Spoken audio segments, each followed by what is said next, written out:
Good evening and welcome to another edition of EduTV. I'm your host, Greg Perkins. And tonight's guest is Miss Erika Ranson. She's the academic coordinator for the Parramore Kidz Zone. Welcome. Thank you for having me.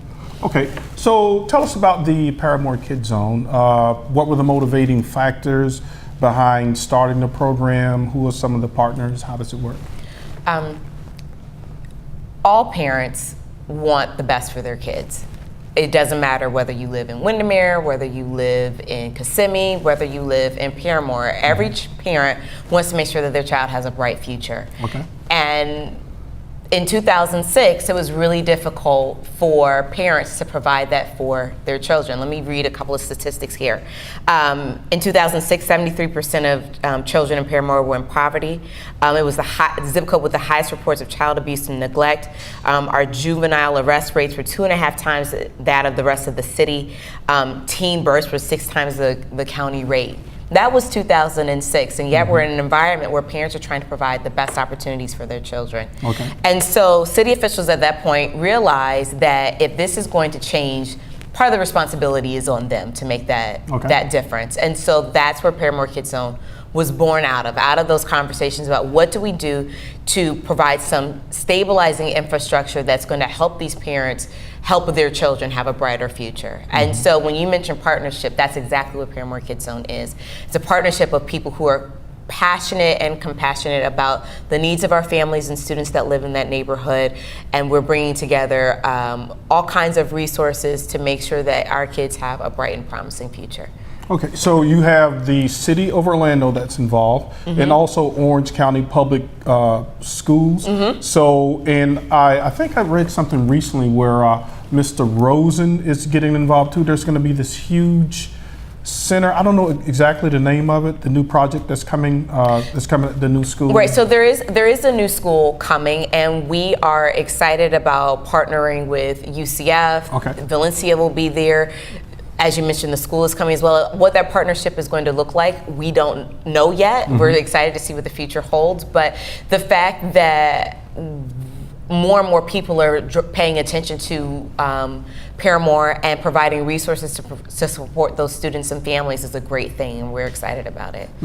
And how does the outreach work for parents? Because in a lot of cases, schools, they don't get the information out in a language that's simple, easy to understand about the various programs. Because I was on your website, and you guys offer a lot of programs. We do. So how do you get the word out to parents? And are you satisfied with the current level of participation? Have the parents bought into it? So the great thing about Parramore is that it's a very intimate community. I'm relatively new to Orlando, but one thing I've learned is that in Parramore, everybody knows everybody. Okay. And so by reaching the students, if you reach one student, you're touching multiple families. Okay. And so when we get them in the door first with maybe our sports program, maybe a student is playing football, while they're there, they might learn about a youth employment opportunity that makes sense for their older sister. And while she's participating in that, she might find out about a college tour that makes sense for her younger cousin. And so there's just kind of this domino or spiraling effect where word of mouth gets it out. We're also pounding the pavement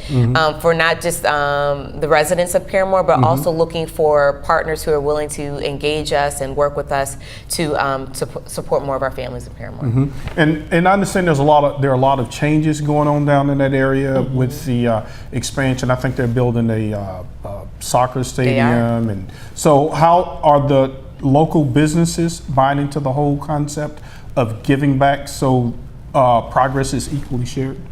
I think that everybody wants to see Parramore do well. When businesses do well, Parramore does well. When Parramore does well, businesses do well.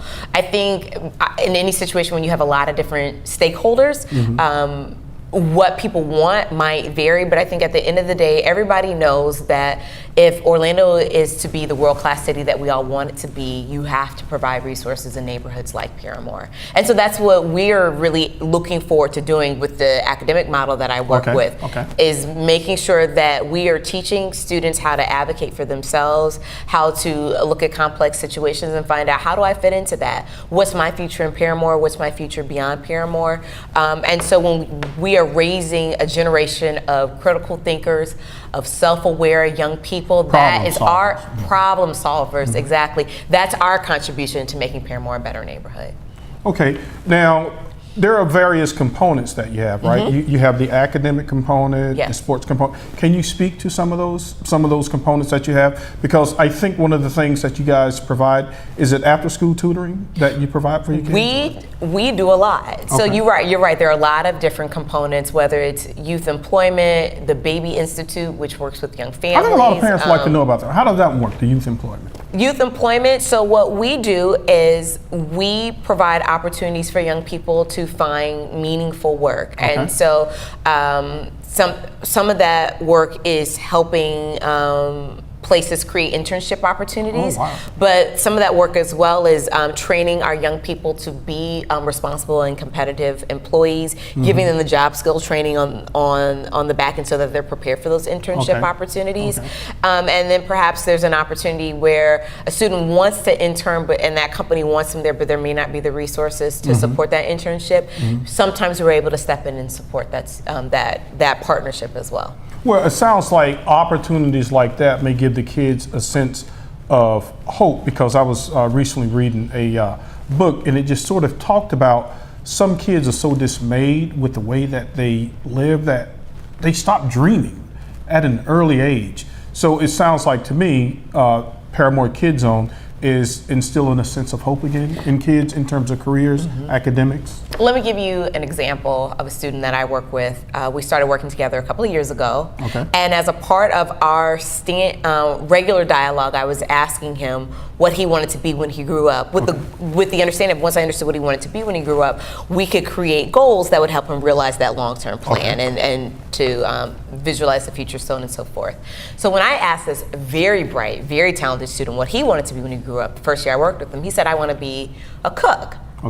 But not a fancy cook, a cook at a place like Popeyes. And this is a really bright kid. And so I said, okay, I just left it there.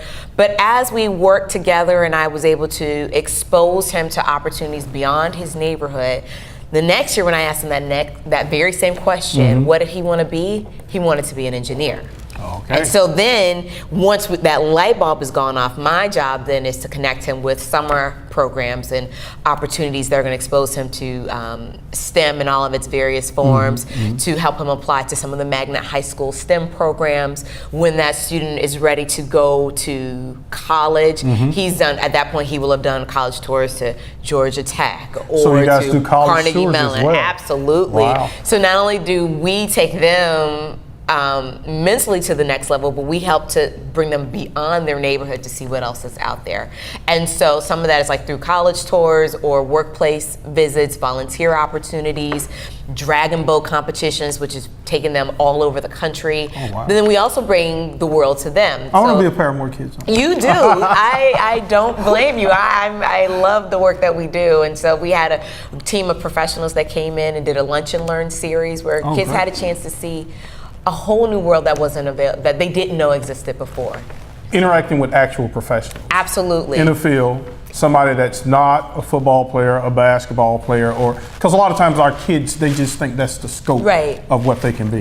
Or we did have one former NFL player, but he told us in 5 or 6 years that the career is over. That's right. Then what? And then he was able to share what he did with his life beyond the league. So we have a mix. That is awesome. Currently, how many students do y'all have participating in the program? And what are the ages? Ages range from? So Paramore Kidz Zone touches over 1,200 students.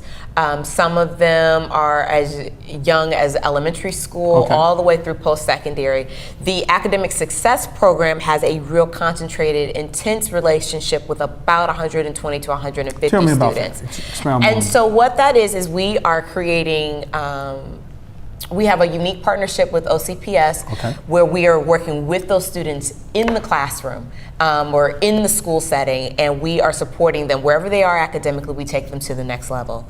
So a student, let's say a student is failing math. Why are they failing math? It might be because they need tutoring. We get them tutoring. Really? It might be because they need glasses. You guys get them their own personal tutor? We might tutor them directly. We might connect them with a tutor in the neighborhood, but it might be because they need glasses. We're going to help that family identify the resources to get them glasses. classes.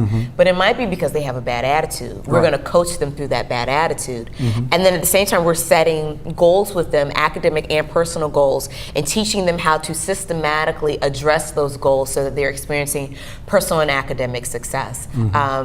Like I said, we're providing tutoring opportunities, extracurricular opportunities, and most of all, exposure that leads to empowerment. And how do you feel about the retention rate? Once the students get involved, do most of them stay in the program? They kind of like what they're experiencing? Our students love what they're experiencing, and I think a lot of that has to do with the personal relationships that they establish with the advocates. Real life gets in the way sometimes, though. You might move on to another school or other things get in the way, and so sometimes we don't have the retention that we'd like. But when we do see retention, those students are definitely performing at a higher academic level. The longer they stay in the program, the better they do. And so this is Paramore Kidz Zone is truly a cradle to career pipeline. Oh, nice. So That's we initially started with middle school and high school, but we've recently expanded to elementary school. So students as young as kindergarten have academic advocates, and now we also work with post-secondary students. So you can work with an advocate now conceivably from kindergarten all the way through your second year of college. That is totally awesome. So now the kids in Parramore, let's say like you say you had a kid participating, but maybe he moved to just another high school. Is that kid still able to receive those services? Yes, it might look a little different, but we still work to support them. Obviously, it's a lot easier if you're a high school student and you have a little bit more autonomy. But if you're an elementary school or a middle school student, it's a bit more difficult to keep that relationship going. Sure. But at least a lot of the things that they acquire while they're there, they're still able to use those skills. Absolutely. The skills that we're teaching will last you a lifetime, no matter where you go. Now, in terms of college, you may want to have some kids that may want to go to college, right? But you also may have some kids who are very skillful at maybe fixing something. So how do you guys keep those two separated, like not pigeonhole? Why would we separate them? Okay, well, tell me about it. Post-secondary is exactly that. It's post-secondary. And so we know some of our students, it makes more sense for them to find a technical skill and to establish a healthy career that way. Some students need a technical career to help fund their college experience, and then some students are ready to go straight to college. Some students don't know what they want yet, and so working first and then going to school might make more sense to them. But post-secondary is post-secondary, and we mean that in all of its forms. And I know another one of the things was like the teen pregnancy rate, whatever. Have you guys seen some of those numbers go down since you started implementing the program? So we're constantly working to make sure our students are aware of what a healthy relationship looks like. And so that is some of the social emotional support that we work to provide. Oh, okay. So what you're saying is that you have, it's cradle to college. Cradle to post-secondary. Post-secondary, you got sports, right? You got the academic component. You got health and wellness. Health youth and wellness. Employment. Man alive, that is totally awesome. And I understand that the mayor really supports the program? Absolutely. We would not be here if it weren't for the great work of Mayor Dyer, Lisa Early, who's the head of Families, Parks, and Recreation. They have been some of our biggest champions, and so we really appreciate the work that they do. And as you guys continue to collect the data on the success that you're having, are you maybe looking at maybe expanding the program to other parts of Orange County? So my dream is that every student in every neighborhood of every city would have an advocate like we have in Parramore. And I think the next step is not only to expand the model within Orlando, but we're also partnering with organizations in Miami and other cities in Florida to get the word out about what we do and to support them as they develop. There you have it, ladies and gentlemen. Miss Ransom, Paramore Kidz Zone coming to a city near you. We're expanding. They're already in Orlando, but they're expanding. Thank you, and stay tuned for our next segment. Are you proud to be Hispanic? Hispanics in Florida now have the first Hispanic car license plate in the United States. Be a proud Hispanic. Put the Hispanic plate on your car. I want to be a doctor. I want to be a scientist. I want to be an engineer. I want to be a police officer. I want to be a professional dancer. By getting the Hispanic plate for your car, you will support scholarships and community programs. Call now or visit HispanicAchievers.org. Okay, welcome to our second segment. Now we have with us a very interesting guy, Mr. Matus. He is the Director of Policy in Public Affairs for StepUp for Students. Nice to meet you, sir. Thanks for having me. Okay, Step Up for Students. I want to lean in just a little bit. As we were talking in the prep room, you told me that you were initially a journalist, educational journalist. Right. And you sort of began to take a look at education and you ended up here. So can you kind of tell us how that happened? Sure. Well, I was a reporter for about 20 years, and I covered education for 8 years for the St. Pete Times, Tampa Bay Times. And you know, when you're digging into education reporting, you see how much the world of education is changing. Okay. And I don't know that people totally realize how much it's changed in just a generation or two. You know, we used to be, when we were kids, we had neighborhood schools, and that was about it. Now that's not the case. Nearly half the kids in Florida, well, more than 40%, now go to schools other than their zoned neighborhood schools. And so StepUp is a small piece of that puzzle of customizing education to better fit each individual kid. And so going from a reporter to being an advocate with StepUp, I had a chance to go to a different realm and see the change unfold, and maybe in my own small way, help with that change. So you became a genuine education advocate because obviously, apparently Step Up for Students maybe saw that there were some holes in public school education, or maybe to just say, hey, we want to offer parents choices, with public schools being one of those choices. So tell us how Step Up for Students, what role it plays in what it provides. Sure. Well, Step Up for Students is a nonprofit, and we administer what's called the state's tax credit scholarship program. Okay. And essentially that is providing low-income students with scholarships so that they can go to private schools. Okay. We started out, or the program started out in 2001. That's when it was passed into law. And it has steadily grown over the years to where it now serves 70,000 low-income students. In the state of Florida? In the state of Florida. Okay. 70% of those students are minorities. Half are in single-parent households. The average family income is just 5% above poverty. And we know from every academic indicator, just about, that low-income students struggle a lot more than their more affluent peers. And so the whole point of the program is to offer those kids more options and opportunities where they can find a learning environment that works best for them. Now, and how do y'all get the word out? Because I had heard about vouchers, but until I really begin to look in what you guys do, how would a parent know about it? What, through churches, through a marketing program, word of mouth? All of the above. I mean, we do have a marketing department that tries to reach families every which way, but certainly word gets out through churches, lots gets out through word of mouth. We target certain programs that cater to low-income families and make sure that they have flyers and whatnot to pass out to their families to let them know that this option is out there as well. So there's a whole range of things we do to try to get the word out. Now, you say you offer scholarships, okay? Yes. I have a couple of questions about the scholarships. Sure. What is the amount of scholarship that each kid receives? This year it's $5,272, and this might be getting too much in the weeds for you, but the scholarship amount is pegged to a certain percentage of core per pupil funding for kids in states in district schools. Okay. And so this year it is 78% of that core per pupil funding. Next year it will go to 80%. The year after that it will go to 82%. Why not the same amount? Is there a reason why it's not the same amount as a kid in public school would receive? That's a great question. I mean, there's certainly plenty of people in the school choice realm who think that the amount should be the same. I mean, I personally think it should be more. I mean, we are talking about the lowest income kids, and in fact the kids who struggle the most, and for them to get less per scholarship than they would in public school doesn't make sense to me, but that's an issue that's going to be ongoing. Yeah, now is this program, are these private funds, or is it a combination of private funds and public dollars? These are private funds. I mean, there is a difference. All private funds? Yes, there is a difference between vouchers and tax credit scholarships. Okay. Vouchers are funded with government money. Okay.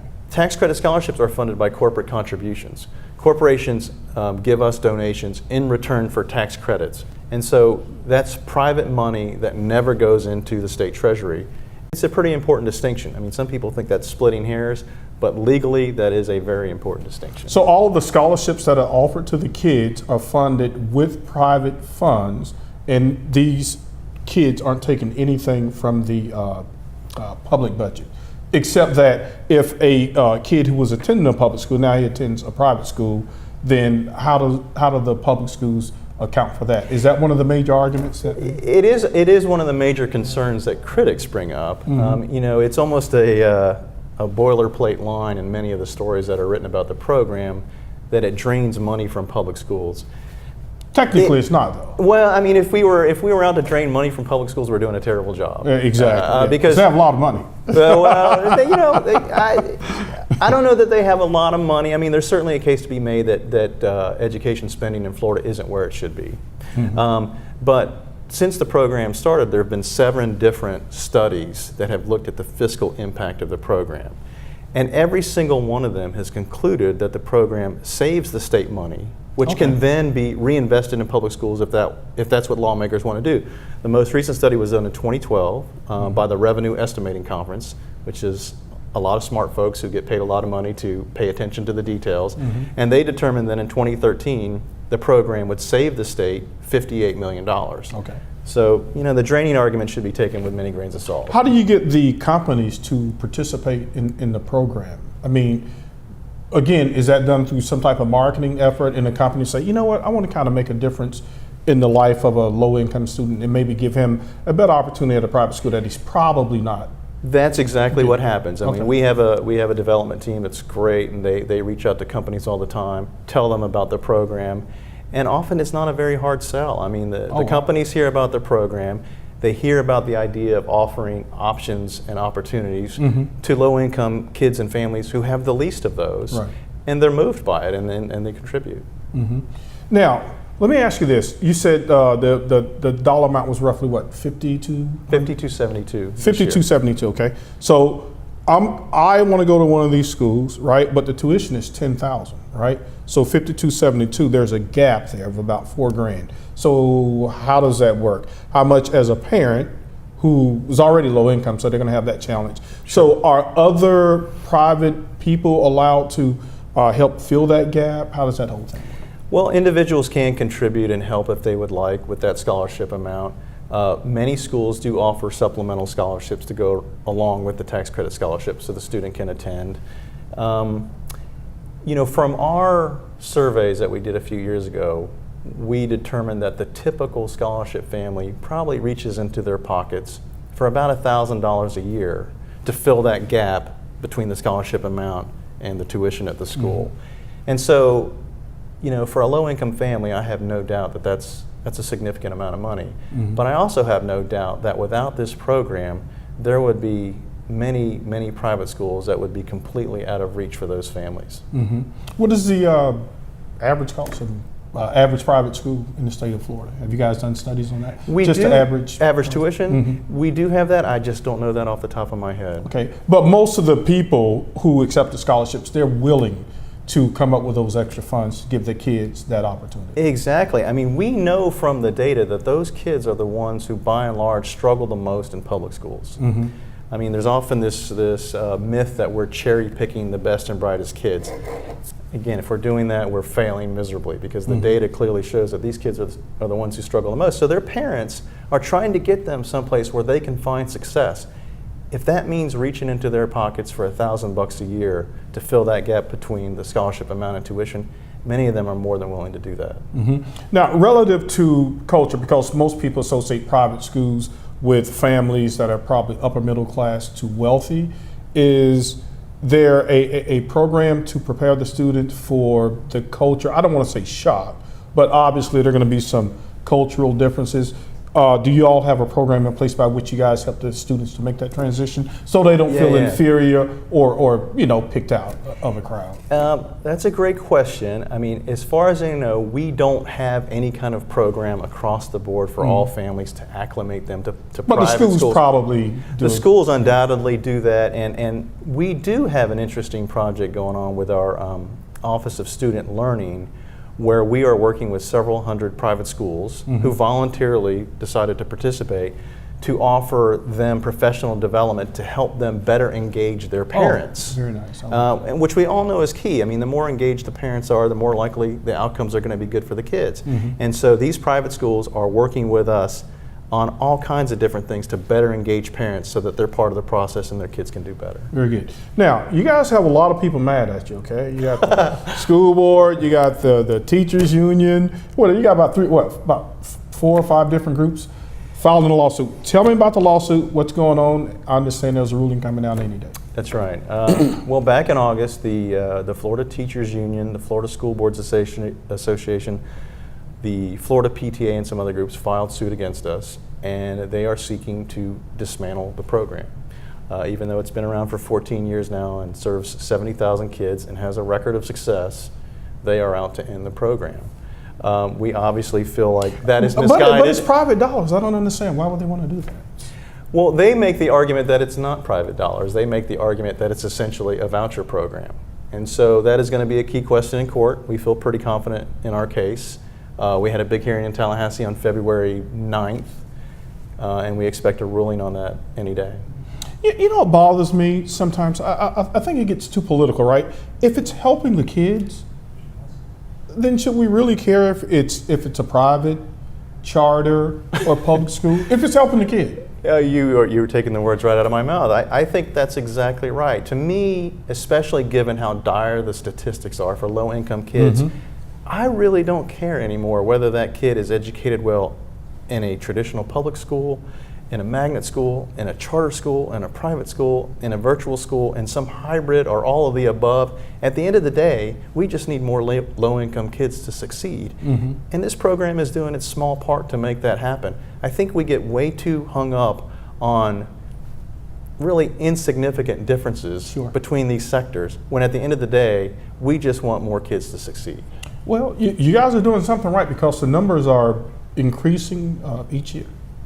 That's true. I mean, we've grown pretty steadily. You know, I think the enrollment has roughly doubled over the past 5 years, and we anticipate, you know, that the program will probably continue to grow as long as we can bring in the money for the contributions. I mean, that's not, you know, that sometimes can be a challenge, but as long as we can continue to bring in the money from corporations, we can continue to provide the scholarships, and there's no doubt the demand is there. Okay.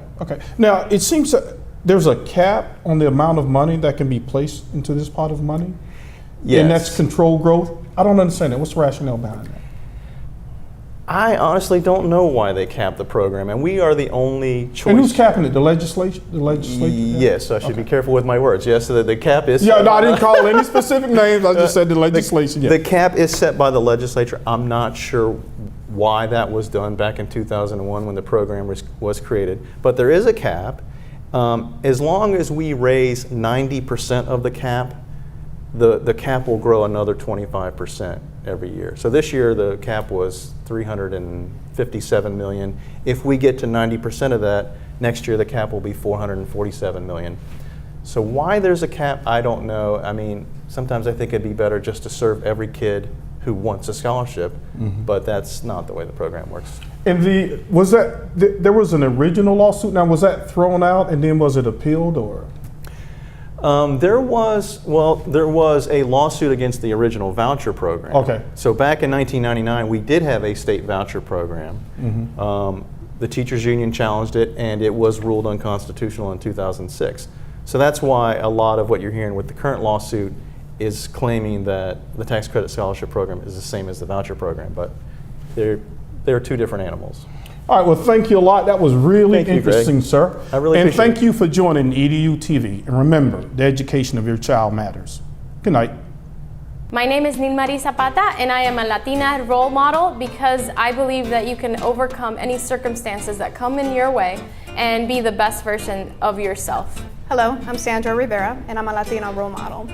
Whatever your struggles are in life, whatever you don't have or don't have access to, don't use that as an excuse for not pursuing your dreams and moving forward. Get out of your own way and get out of your comfort zone, and you will be amazed at the growth that you will experience.